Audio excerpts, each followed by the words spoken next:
This is Jack again. Okay, so Anu had to derive a scheme, so to say, to lure the Atlanteans into the human physical form. And so he walked up to them, and then he said, okay, he requires beings to integrate into the vessel and to test it out. For a moment, they're able to come out again. Now, at this time, they were still able to integrate into the vessels. This physical form as it exists now didn't exist so extensively, so they didn't have interdimensional access.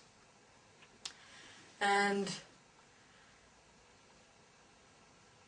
the Atlanteans, of course, agreed. They said, all right, now we'll test it for you.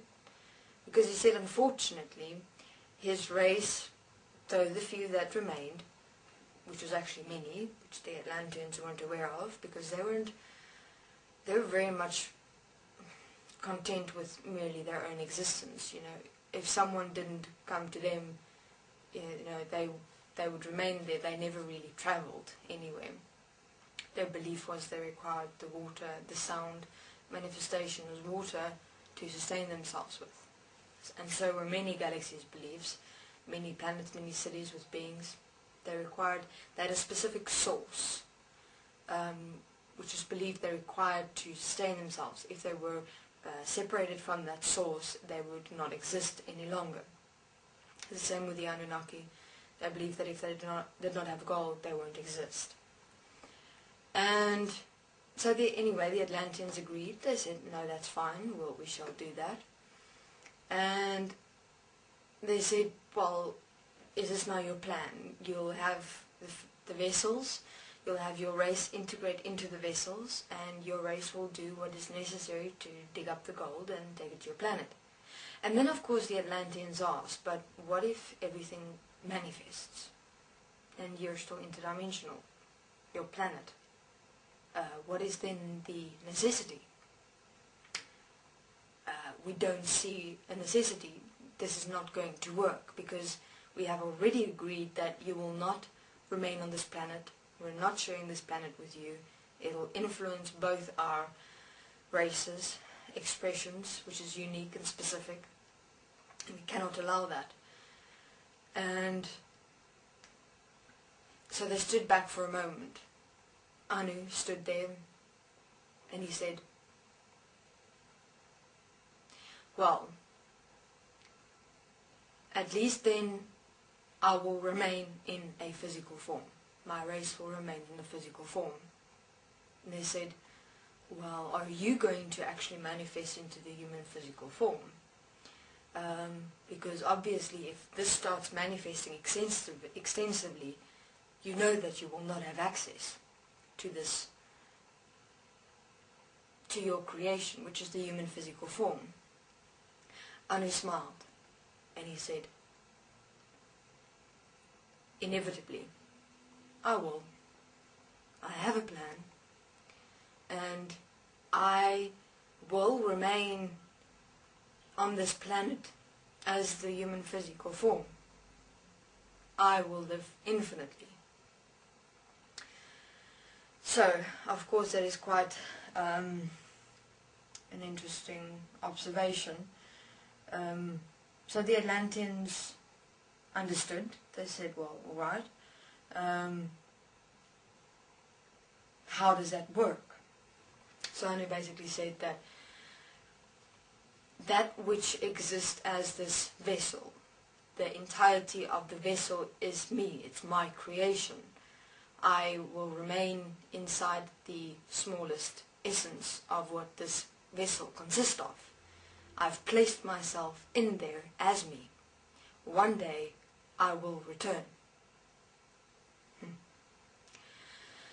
So the Atlanteans, of course, asked, how? He said, in the systems that I have placed inside this physical form vessel to have me, my race, move into to be able to manifest into this vessel, to be able to move it, to be able to have it think, to be able to have it speak. Those systems will evolve. Those systems are me. And I will evolve. And I will return. These vessels will manifest me in this world. And my legacy will continue. I will return. If it so happens that that I discontinue to exist interdimensionally, I will remain here on Earth. The Atlanteans, of course, were not pleased. No. Why? Because they knew if they were going to allow this physical human form, that basically what is still happening is that Anu will be taking over this planet. That Anu will be indeed doing what it is they agreed upon to not do. And they weren't satisfied. So they said to Anu, leave. Take your race from this planet and leave. Now, of course, Anu was extensively frustrated. He was angry. And he looked at one of those Atlanteans and he just said to them, I'll be back. I'll be back. And the Atlanteans laughed, of course, because they believed that, the Anunnaki didn't really have any power, per se. And so Anu did what they requested. The race removed themselves from under the earth, took all the gold necessary, and they